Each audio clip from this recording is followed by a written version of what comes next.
Take my hands and trace your lines. It's the way that we could ride. It's the way that we could ride. Think I'm meant to win another life, so break me up another time. You wrap around me and you give me life, and that's why night after night I'll be loving you right.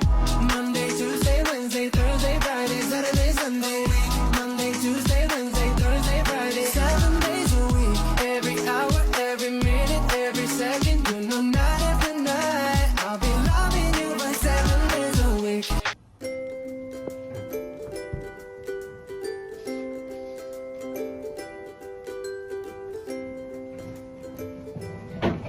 Hi, Shafika. Patricia. Yes. How was your vacation in China? It was great. How was your program with the tablet? Oh yeah, there's a lot of people at the program. I see. Have you heard the latest news about the virus?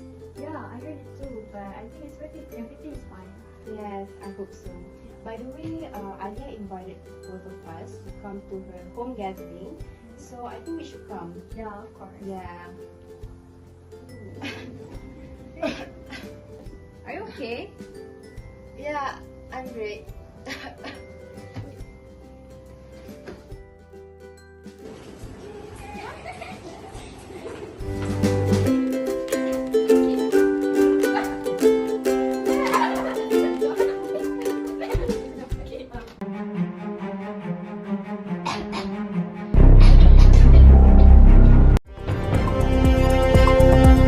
Assalamualaikum and good evening Malaysia. I'm Khadijah Jalani, your location reporter with an urgent matter regarding what is currently happening in Malaysia right now. So today with us we have the General Health Director, which is Dr. Nur Hisham Abdullah, to tell us what is going on. Good evening, Khadija. Thank you for this question. I must confirm that Malaysia has recorded the case of COVID-19. The patient are under isolation and receiving treatment. We are taking all necessary care to complete contact tracing, enhance screening and public health advices. To prevent further spread, I urge everyone to remain calm, follow official guidelines and stay informed. Together, we can manage this situation effectively. Thank you, Doctor. Thank you, Khadija.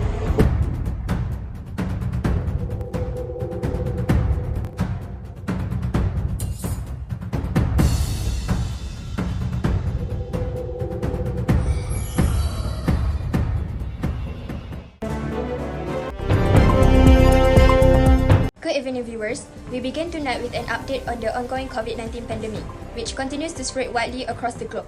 As nations battle to contain the deadly virus, the situation remains dire in several regions.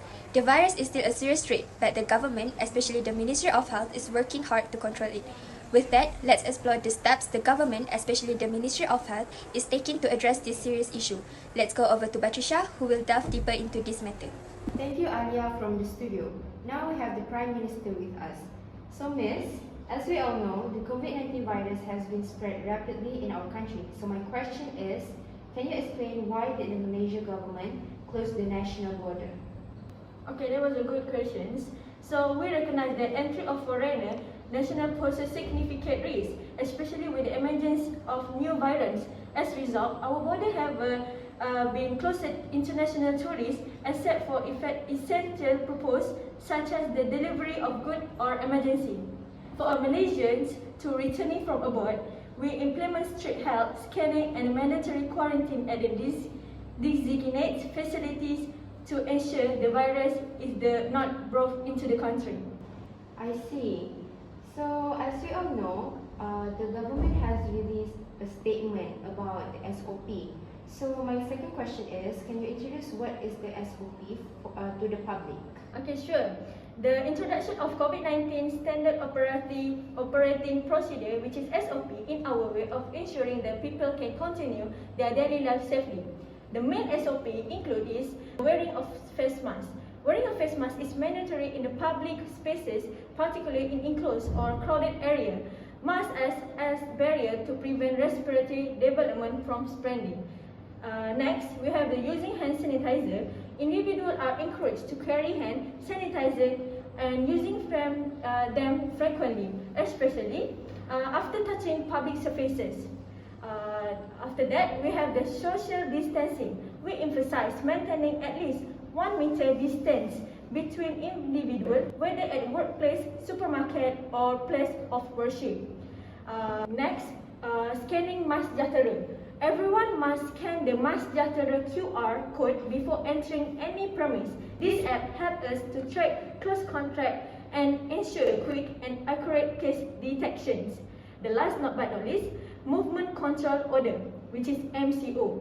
The Movement Control Order, or MCO, is implemented when infection rates reach a critical level. This measure restricts public movement, closes non-essential business, and limit inter-direct and state-level travel. While this is difficult decision, it's necessary to break the chain of infection and reducing the burden on our healthcare system. I see. Thank you, Prime Minister. Now, back in the studio, Alia. Thank you to Patricia. We understand that pandemic fatigue is real and that following these measures can be difficult. However, COVID-19 remains a threat and these SOPs are our best defense against its spread. Remember, every small action, whether it's wearing a mask, getting vaccinated, or avoiding crowded places, helps save lives. These actions don't just protect you, but also your loved ones, particularly the elderly and those with underlying health conditions.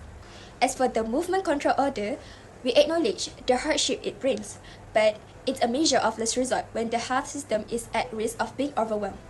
We urge everyone to do their part to minimize the need for such drastic actions by adhering to the SOPs consistently.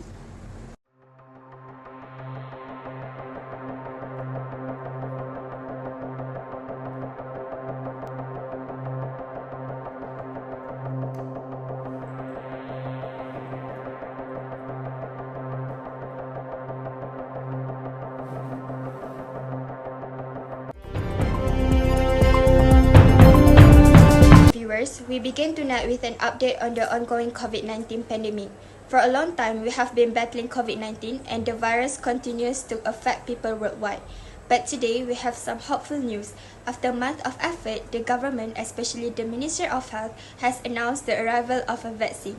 This marked a significant milestone in our fight against the pandemic. With that, let's explore how this breakthrough will help in the fight against COVID-19. Let's go over to Shafiqah, our reporter, who will give us more details on this important development. So here we are together with our Ministry of Science, Technology and Innovation. Good morning, YB. Good morning. As we all know, Malaysia recently received vaccines from other countries. Can you tell us which vaccine we have received and how they were secured? Sure, we have secured vaccines like Pfizer, BioNTech, and AstraZeneca, and also Sinovac. These vaccines also secured and protected by our health authorities to make sure they are safe and work well. The vaccines are here. Who will get vaccinated first? First, we are prioritizing frontline workers like healthcare staff and police because they are most exposed. Second, senior citizens as they are at higher risk of severe illness and people with chronic illness such as diabetes and heart disease. Lastly, essential workers like teachers and public transport operators. By protecting them, it can make our case lower and it also ensure critical service continue running smoothly. Thank you for your time and for sharing these important updates, YB. Stay safe and hashtag kita jaga kita. Now, we come back to the studio. Thank you to Shafiqah. With the arrival of this vaccine, the government hopes that the COVID-19 pandemic will gradually improve and that this effort will bring us all back to the normalcy we knew before the outbreak began. Therefore, everyone is reminded to take the vaccine by registering on MySejahtera. Together, we can fight this together. Kita jaga kita.